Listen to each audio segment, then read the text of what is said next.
Bugün min bir dərdin dərmanı olan gül mürəbbəsi hazırlamışam. Resepti sizinlə paylaşıram. Həyətdən yığdığım xırda qızıl gülləri doğramıram. Böyükləri isə mütləq doğramaq lazımdır. İstədiyiniz qızıl güldən hazırlaya bilərsiniz.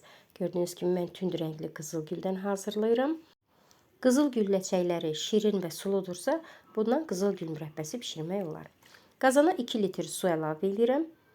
Yuyulmuş ləçəkləri qazana əlavə edib qaynadıram. 10 dəqiqə qaynadıram.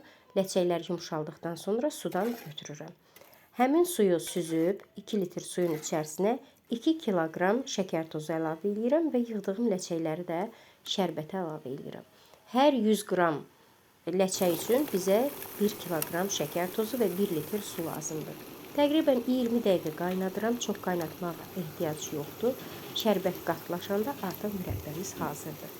Çay qaşığının ucunda limon duzu əlavə edirəm və gördüyünüz kimi rəngi, ətri, dadı gözəl olan mürəbbəmiz hazırdır. Hazırlayan hər kəsə nuş olsun. Mütləq siz də hazırlayın. Əminəm siz də məndən də gözəl alınacaq. Bəs siz hansı üsullarla hazırlayırsınız? Yazın, mənə çox maraqlıdır. Sağ olun.